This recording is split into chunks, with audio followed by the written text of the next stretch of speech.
This lecture will be on clam gardens. This is a talk that a few of us share in the Clam Garden network, as noted by the author list. And the primary author of this lecture has been Skye Augustine, who's a Staminas woman, a close friend of mine that works on the clam garden restoration in the Gulf Islands, which is a partnership with Parks Canada and about 10 or so different local bands. And the authors include a bunch of different folks working on clam gardens up and down the coast. And it's looking at the way that we think about clam gardens and engage in them both from a scientific standpoint but also from a community standpoint. And before we start, I want to show a quick video from British Columbia, and I want you to take note of the language that they use and what it makes you think of. And then at the end, we'll come back and chat a little bit about that. When I pause, listen, I hear it, the calling, a beacon to return to a place and myself. British Columbia.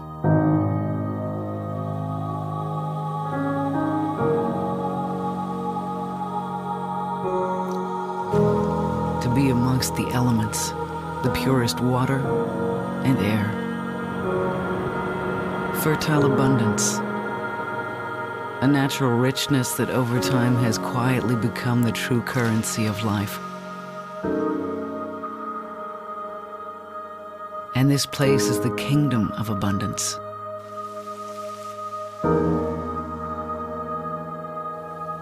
A land of giants. British Columbia forces you to rethink life's measures. What is big?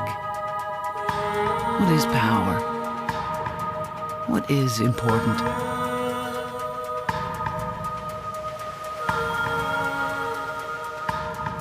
Supreme nature. Supernatural. The thread that connects us all is undeniable in this place that the Aboriginal peoples have honored for millennia. Massive groves, standing giants fed by the climate and the circle of life.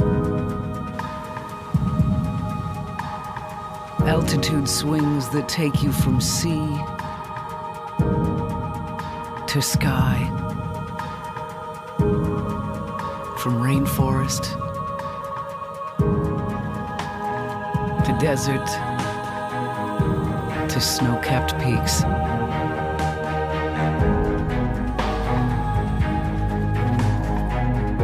This is the place where wildlife thrives.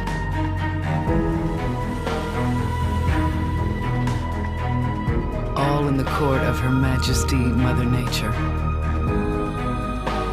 She chose this place to erect her monuments. Masterpieces forever in the making. Constant and changing. A dichotomy that reflects our refined civilization and raw wilderness. It's the rush of standing on the edge of the world. The deafening quiet of a mystical morning. The exhilaration of British Columbia that reminds you of what it feels like to be alive. To find the wild within. Supernatural. British Columbia.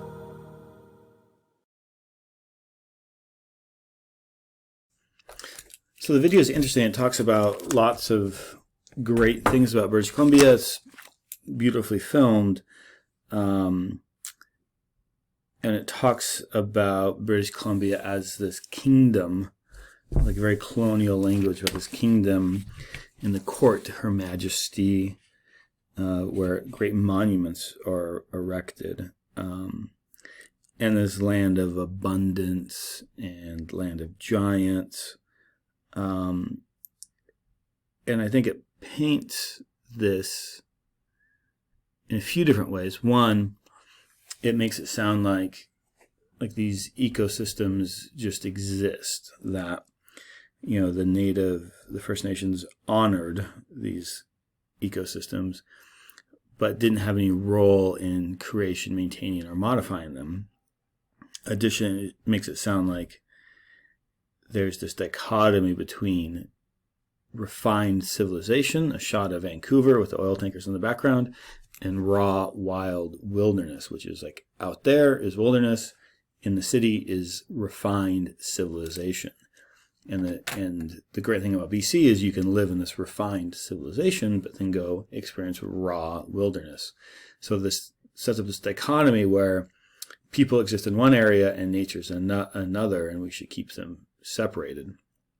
That there's this wild kingdom of abundance that's out there, and the city's an entirely different thing where culture happens. And I think that's a dichotomy that presents this like narrative between separation of people and environment as a good thing, that if we want our environments to be abundant and rich, we should keep people out of them. And then two, it ignores and glosses over the reason that many of these ecosystems are still intact and still really beautiful and certainly impressive to see and be part of, is through traditional management that First Nations have been doing for thousands of years. And so it makes it sound as if, there were people here, but they didn't really touch anything. And then now that the modern city of Vancouver is here, where civilization exists, there's this wildness, and we should go look at it, but it's wild, and we should like keep it over there and not get too engaged in it. So it's an interesting way of presenting that. Really what they're doing is promoting BC. It's a promotional film for the British Columbia. But it's an interesting way of showing that dichotomy. And while, of course, it's a beautiful landscape and there's lots of diversity within that, most of that diversity, a lot of that diversity, has also been supported by the cultures of the area. And so going back to this nativeland.ca map, just looking at the rich cultural history of this area, that the landscapes that we see that are in the film being called wild and monuments to Her Majesty are really the footprints of many years of indigenous management, that they're the result of lots of thousands of years of work that British Columbians are enjoying today without fully understanding that. And that acknowledgement is, the first part of that's really understanding how those systems got to be where they're at. One place where we can look at that, and I'll throw this link up and maybe have an assignment associated with this. But this website, Hoyt, is really good. And the Matthews and Turner reading is really about this area. And this is an area of North Hunter Island. So it's north of the Salish Sea, but it's still a really good story. When you look out, look at this picture and look out over this marshland, you just kind of see some trees in a marshland. It looks like just an area where nobody's really been, and it's just kind of a normal looking beach. But if you look with the right kind of eyes, you can start to see that this is actually the center of an amazingly complex system, amazingly complex governance and food system that really involves massive modifications from, again, the seafloor to the mountaintop, that every piece of this landscape has been moved and managed and altered in a way to promote the most amount of food availability and resilience, meaning that not every year is a good year. Some years are bad, and some years certain species do worse than others. And so having this built-in resilience allows people to make it through those tough times. And so it's a really interesting example where you just kind of look out at the landscape. It looks like many other marshes all around, but if you look at it with a separate set of eyes, then you could start to think about what the system looks like. And so here's another diagram actually based on Hoyt. So this is that same landscape, just in a slightly different view. This is now highlighting the berry gardens up above, the managed clam beaches, the clam gardens, stone fish traps, the estuarine root gardens, all of this shell midden and the plants it's influencing as well. And so this is an example of an extremely modified system that has been intentionally and intelligently altered for a long period of time. But when you roll in today on a kayak or canoe, it just looks like any other beach, right? So without having that context, we really don't understand. It's hard to understand the way these ecosystems are working, right? So you might be doing a plant survey and see all these estuarine root gardens, or all these Pacific silverweed and some other estuarine root species. You think, wow, there's a whole bunch of them here. That's really interesting. It must be due to X, Y, and Z. If you don't realize that that little rock wall and the type of soil that's there was put there by people, you're not going to be able to draw connections between ecosystem variables and the organism you're interested in, because humans have been also part of that complex. And if we don't understand that or account for that, we're fundamentally going to make some bad conclusions as ecologists. And this failure to recognize the importance of indigenous people in maintaining and altering landscapes is not a new one. It's been around for quite a while. This is a quote from Introducing Anthropology, 2008, which is like a common kind of Anthro 101 textbook. And then it says the Kwakwalawoot, which is northern part of the state, just a bit above, society was so populous due to the abundance of natural resources, especially the annual salmon runs, when in essence the food came to them. So what it's saying is that, yeah, there's lots of people here pre-contact, but they just sat around passively in the environment, and there's just this massive abundance, which is the same word we see in the video. This massive abundance just returns to the people, and they can just passively sit on the beach, and then every year, like clockwork, there's this mass migration of fish, and they can just harvest it and eat that year round. Life was not that way. That yes, there were large salmon runs, but not every year. And additionally, there's a massive amount of management that went into that to maintain it. So when I was taking fisheries as an undergrad, I was told that indigenous populations just couldn't harvest all the fish, that they just couldn't harvest all the salmon, which is why the salmon runs were so large. Well, you think about Hoyt and all these other areas, one, you're often talking about small streams. So you're not talking about the entire Fraser River, but you're talking about small streams where certainly you could overharvest there. And secondly, the technology existed. The stone fish traps, you could catch almost every fish. There's fish weirs where you put sticks down through the stream that effectively dams off the stream. You could catch every single fish. It was not a question of technology. And in many years, the salmon runs were not that great. So then it's not a question of need. During those years, you would need that protein source.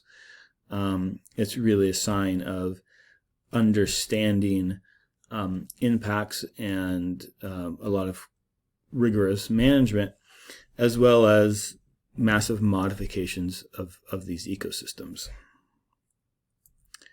This is where clam gardens come in, where in the terrestrial realm we talked about camas, talked about burning and some of that management there, and we'll talk a bit more about it.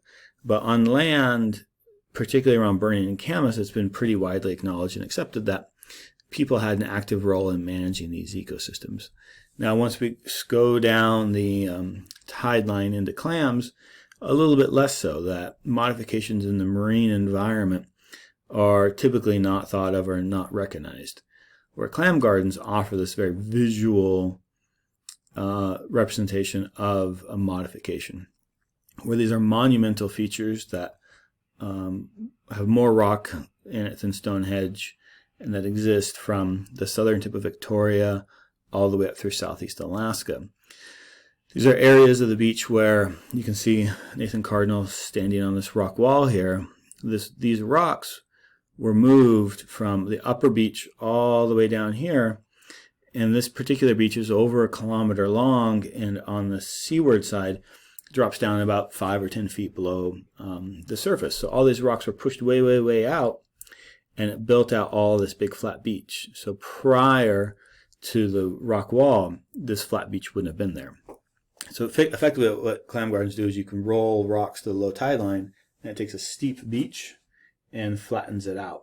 So it's a way of terracing the environment to have more clams in the proper intertidal zone. And these clam gardens range from, again, San Juan's, but further south is the southern tip of Vancouver Island. Off Victoria, there's a few clam gardens all the way up through southeast Alaska. Thousands, and we don't even know how many, just thousands and thousands and thousands of them. So it's really interesting to think about this technology that's seen across this wide range of different territories, of different cultures, of different languages, all sharing the same technology up and down the coast. It's really, really pretty interesting that it was used so widely. And clam gardens, of course, have been known for a long time within indigenous communities. The Western scientific realms didn't really understand or acknowledge these until relatively recently, and that was through the work of John Harper and Mary Morris. John's job, he recently retired, but his job was to fly over all the beaches, basically from Washington to southeast Alaska, and categorize them as sandy, rocky, muddy, whatever. And he kept noticing these features. He kept noticing these intertidal rock walls that were straight. They weren't necessarily curved, but they were like pretty straight, and he couldn't figure out, he couldn't come up with a geological mechanism to create these rock walls. The glaciers receding didn't make sense. That storm surge didn't make sense. None of these non-human processes, none of these natural processes would have resulted in something like this. And he would present about it at scientific conferences, and people thought he was just kind of a nutter. And he found up getting connected with some folks and meeting Chief Adam Dick, and Adam Dick explained what these things were in his language, Lokiwe, which means to roll rocks, and that they were used for clams and lots of other things. And so this started a real interest in both collaborations, but also a fair amount of inquiry into what are these things, where are they, how many of them are there, what are they doing, just some like real basic ecological questions. And so these clam gardens, again, you can look at this lower graph here, and you can see this would be the unmodified beach profile. You can pile up a bunch of rocks, and you have your modified beach profile. And so this creates a habitat, increases the amount of habitat in what we call the Goldilocks zone, where if the clams that live too low on the beach, they get eaten by sea stars. If they live too high, they dry out and die. And so there's this like kind of magic Goldilocks zone right in the middle of the intertidal zone that's specific for the type of clams that people were trying to cultivate. In this upper image, you can see this model of a rock wall here, and then the rock wall again here, with sediment filling in behind that and filling in that beach and flattening it out. So it's a process of building rock walls at the low tide line, and then natural sedimentation coming in to build up that beach to a nice, perfect, flat beach. They completely vary in size and shape. Here's a couple. This is from Quadra, where we're doing work this summer, and this is also the orchard site from Quadra as well. But you can see this steep wall and kind of a flat beach up here, steep wall. This one's quite large here, and so they're pretty interesting features. Some of them are quite small. These ones are quite small. Others can be large, but many of them are,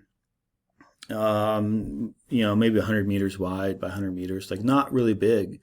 But in zooming out from just that individual tiny beach, thinking about, well, it's not just one beach, it's thousands of them up and down the coast. It's like kind of mind-boggling to think about how much more intertidal there is how many more clams are being created in the Salish Sea and beyond because of this technology that in many of these areas haven't been managed for a couple decades, but are nonetheless still functioning.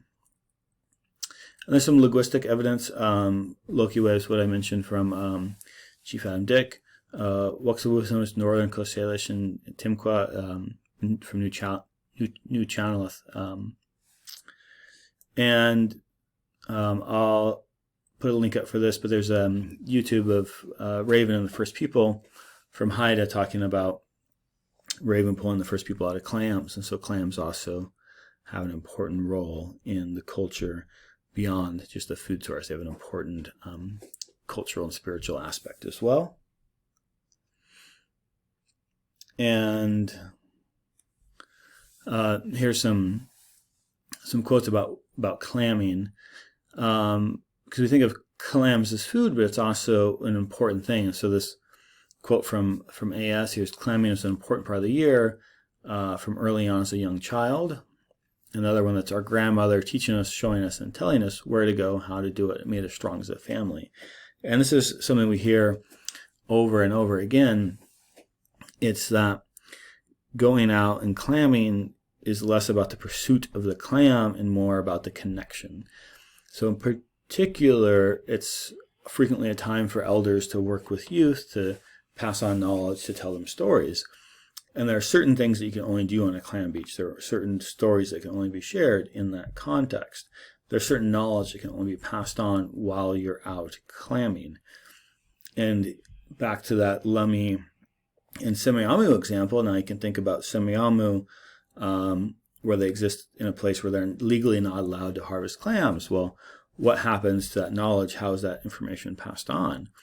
It's the same with clam gardens, that they're often active places of learning and sharing. And so maintaining them and keeping them going in the future really helps with that as well, that they're much, much more important than simply a nice place to go get clams. That's certainly a important piece, but it's not, I would argue, the most important part of the clam garden.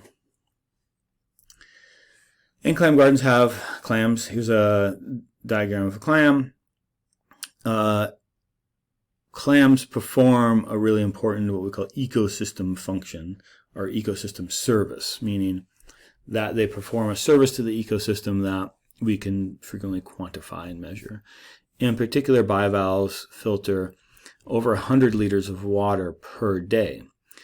And by filtering the water, they're removing phytoplankton, they're removing detritus, they're removing nutrients and helping increase the water clarity, move carbon out of the plankton and into the benthos. And so if we have healthy clam populations, that also helps clean up the water as well. Chesapeake Bay is a famous example of that, thinking about the number of oysters that used to be there and how that helped keep the bay clean. The same thing's true here in the Salish Sea, that particularly with the loss of traditional management, that we've had a reduction of clam populations. And that reduction of clam populations then relates to a degradation of the water quality. So if we want healthy water, we also have to have healthy clam populations. So another quote, as we spent a lot of time moving rocks, and after the end, I was sitting on the beach and we were looking back at what we've done. I said, "Does it look better now, Grandpa?" He said, "Yeah." I said, "What did you do that for?" And he just laughed and said, "You don't know. Someday you'll know." Now that's an example of a lot of the ways that both knowledge is passed down and sort of the way that elders communicate. They often don't come out and say, "You need to know X, Y, and Z." They just kind of show you things, and then it's not until sometime later you kind of put it together and start to make those connections.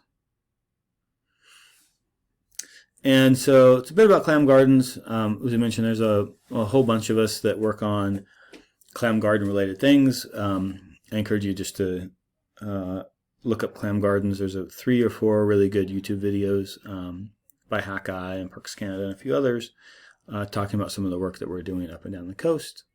This slide's a little bit older, but there's like I said, a whole bunch of us that go out and run around on clam beaches and chase these things around. From really all the way down here to the Southern Gulf and San Juans, up into Quadra. So I've worked down here, up in Quadra, and also up in Bella Bella. And there's recently been some work in Southeast Alaska. So again, this is this form of technology that's like shared from here all the way to Southeast Alaska, that's doing all this crazy things about creating more clam beaches, more filtration, more critters on the beach.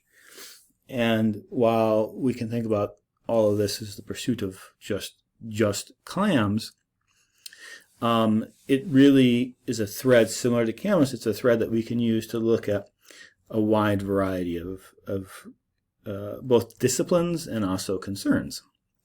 So how do clam gardens alter the ecosystem? What is their function? Are they supporting different animals there, more animals, higher growth rates? What do clam gardens mean in a changing ocean? We've got sea level rise and ocean acidification. How is that going to impact clam gardens? Food security is a big one. Food security in a lot of these remote communities where food's very expensive, everything has to be barged in. Access to healthy food is really important. We mentioned a bit on identity and traditional knowledge and rituals. That what does it mean to be from that culture and go out and manage and maintain these clam gardens, carrying out traditional practices that have been practiced for thousands of years that in recent years are not being practiced as commonly. That how does that change your identity as an Indigenous person, and how does reactivating that help strengthen that identity, as well as sharing of traditional knowledge, and really using these features as classrooms to get the youth back involved in natural resources and back involved in cultures. And so Amy Grossbeck and others in Quadra have really measured this massive increase in clams, that on a clam garden compared to a non-clam garden, we typically have 2 to 4 times the biomass, so just the poundage of clams, but also better growth rate. So you can think of this in a few different aspects. One is the clam gardens increasing the size of your field. It's giving you more area. The biomass, the amount of, say you're growing like corn, the amount of corn per square meter is higher. And then the growth rate is also higher. And so growth rate and biomass can be related, but are kind of two different things. You could think about an area that has a high biomass but slow growth, a big giant tree that could be 1,000 years old, but it's not growing very quickly. It's a lot of biomass, but not a lot of growth, compared to a grassy field that has a lot of growth, but not a lot of biomass. So clam gardens are giving us increased area, increased biomass, and an increased growth rate. So it's really resulting in like all three metrics for more clams every year to consume. And so we've made this observation in Quadra and the Southern Gulf and Bella Bella. Everywhere we go, we seem to make this observation that clam gardens are a good thing for clams. And then we're moving into these questions of why. And so one thing we did in Bella Bella a couple of years ago is went out and tried to bring a mechanistic understanding, meaning we've observed, but what's the why? Like, there are more clams, but what about clam gardens makes them fat and happy? And so to do that, we went out to a bunch of beaches. Here's that graph again of a clam garden. And this is a much smaller clam garden. This is in Bella Bella. You can see the rock wall here, a student for scale, and a very small beach. But it happened to have a lot of clams and a fair amount of growth rate. And so we could go out and try to figure out what about these clam gardens is making the clams fat and happy. And this is work that was done in partnership with the Health Sick Nation, and they were really concerned about both showing the positive ecological benefit of these features, but also where they are and how old they are. So as I kind of alluded to earlier, many First Nations are undergoing modern-day treaty negotiations, and Heltzik is one of those from Bella Bella.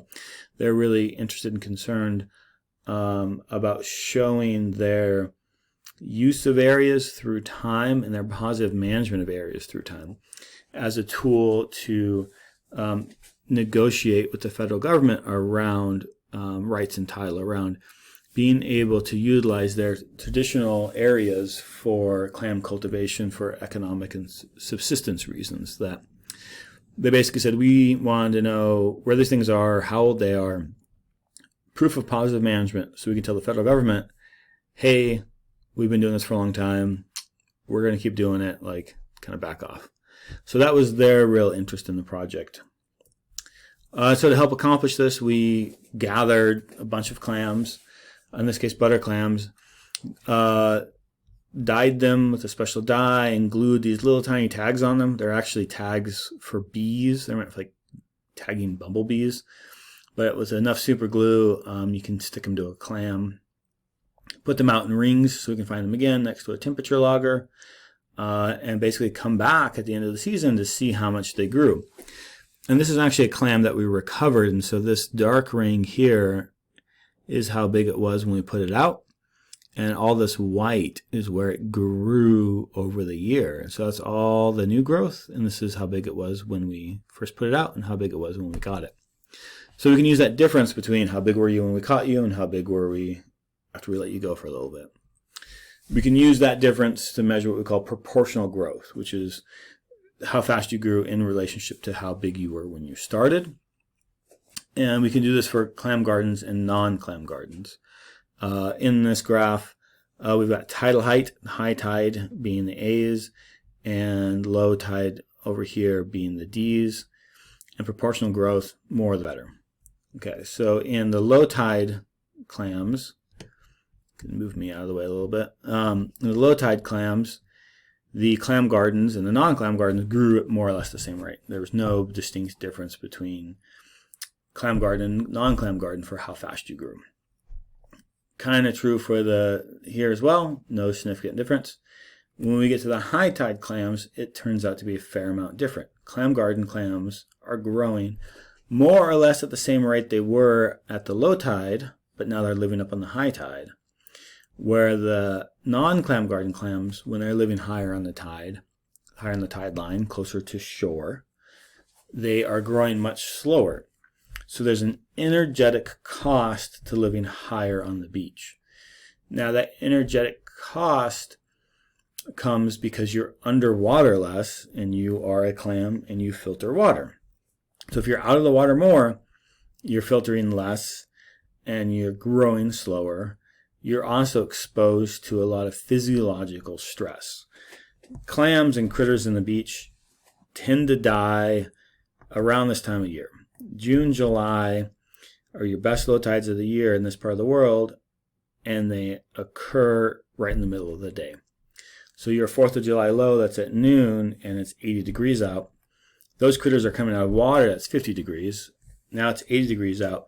With the absorption of heat from on dark sediments and soils, that temperature can get to be over 100 degrees on the beach. So these critters are just cooking.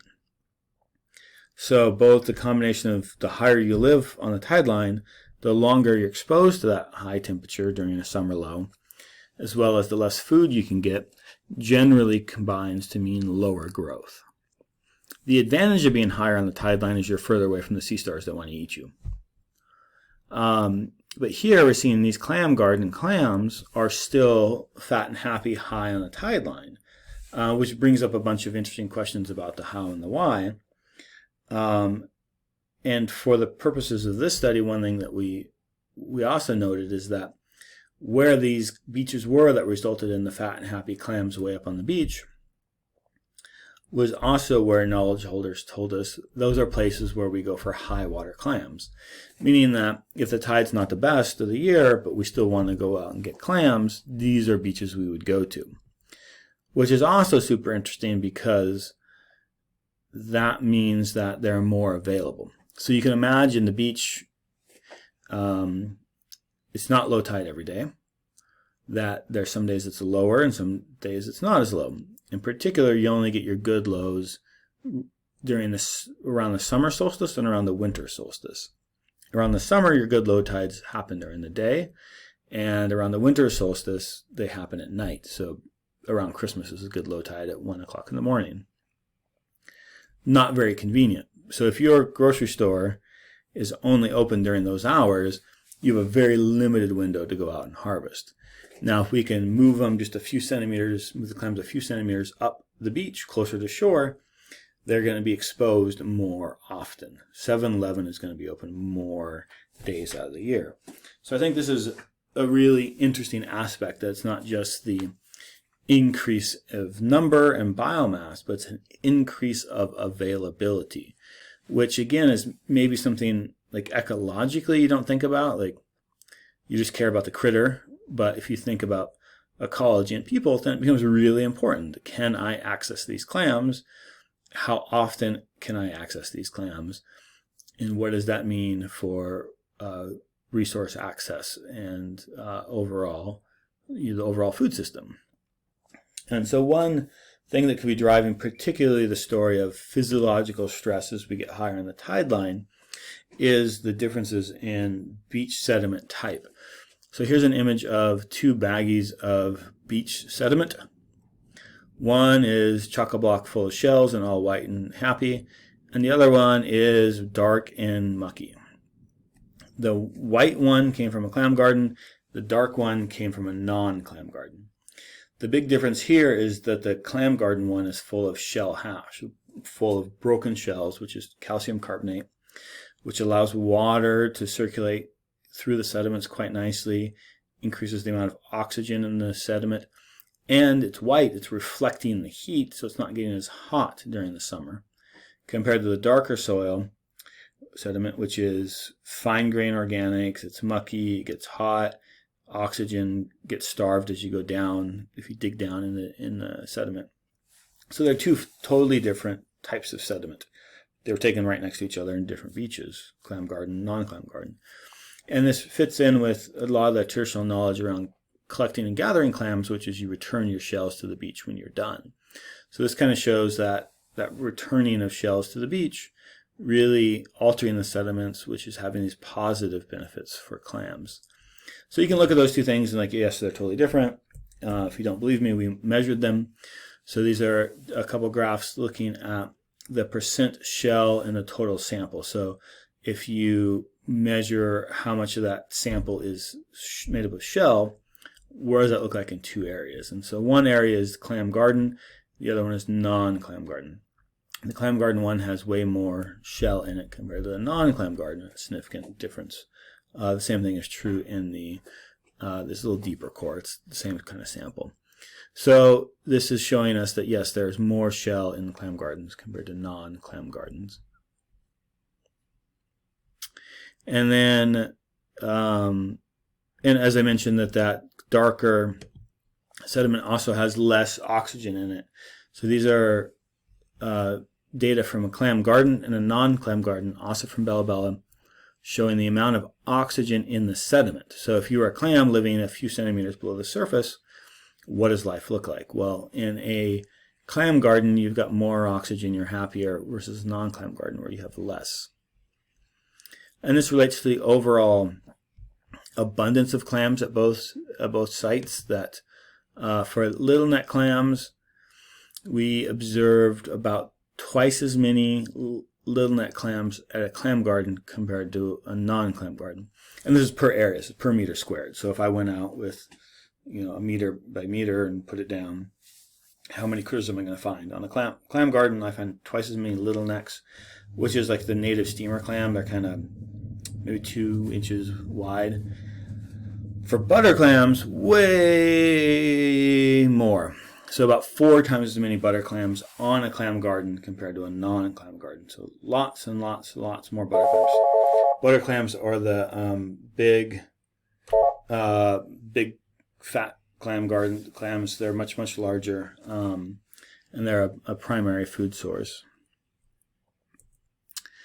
And so it's really interesting that these little tiny beaches, you can see this little beach here with Ed and Paul, for scale here. Little tiny beaches are just chock-a-block full of clams. In fact, this particular clam garden is quite small. It's on bedrock, which is interesting because we often think about clam gardens as modifying beaches and making them from a kind of crummy clam beach into like a really good clam beach.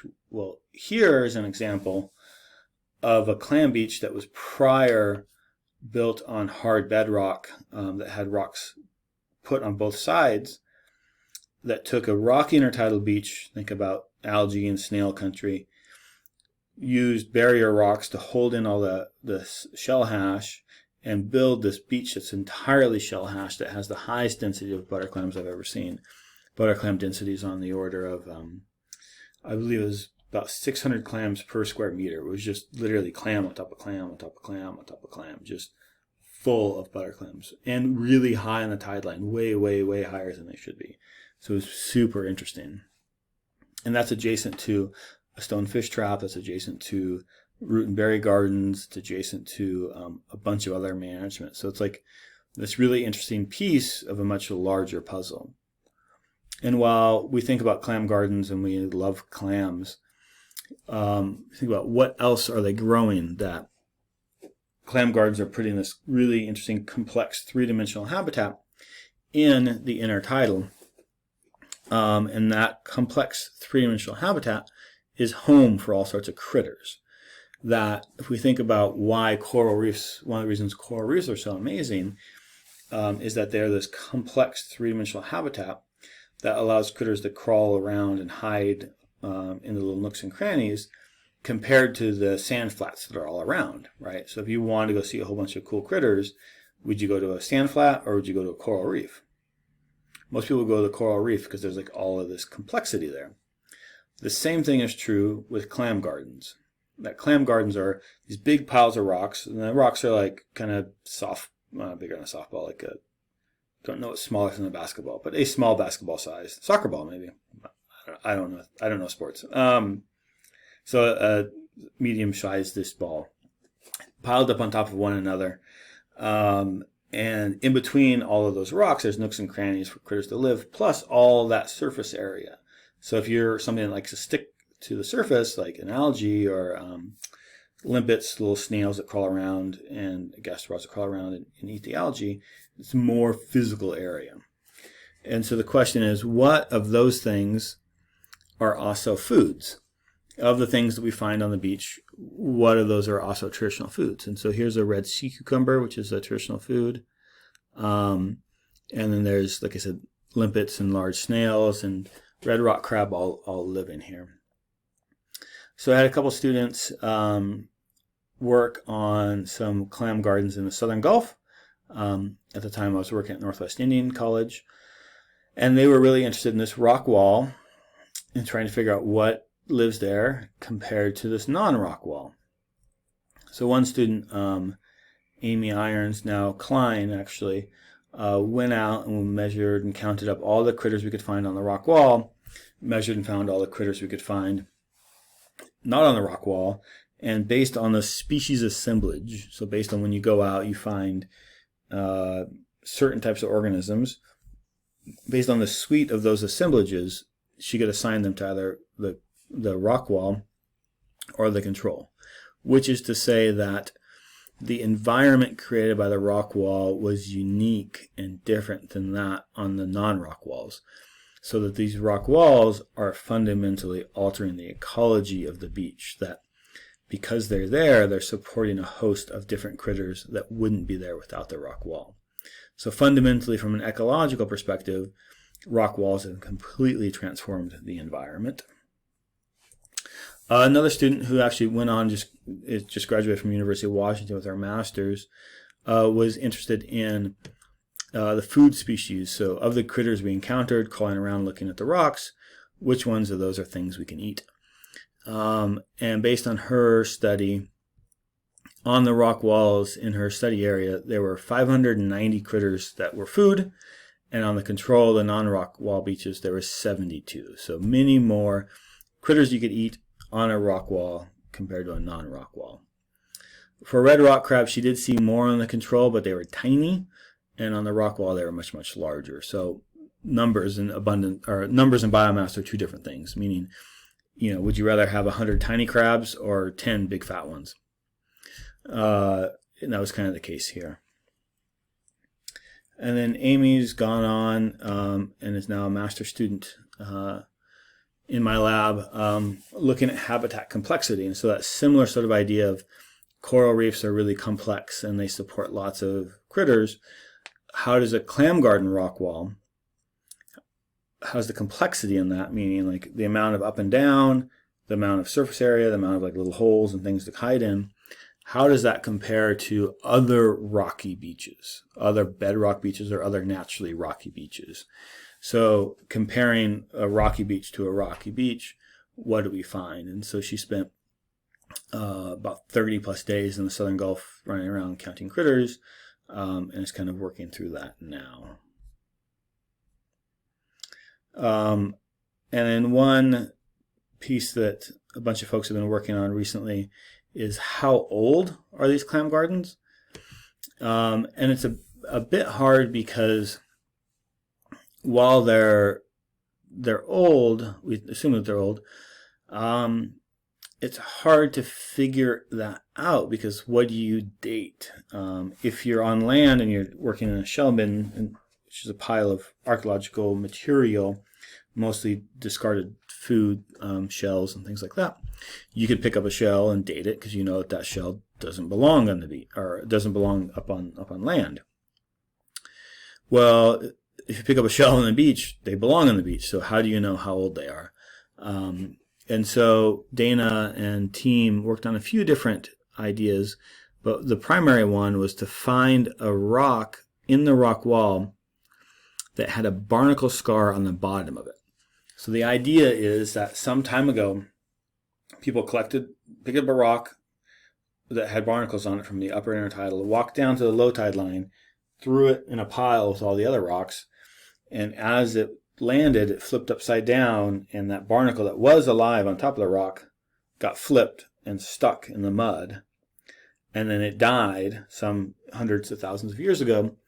And if we could find that rock again today, we can scrape a little bit of barnacle scar off of it, date it using carbon-14 dating, and come up with an age. And this work's been done, and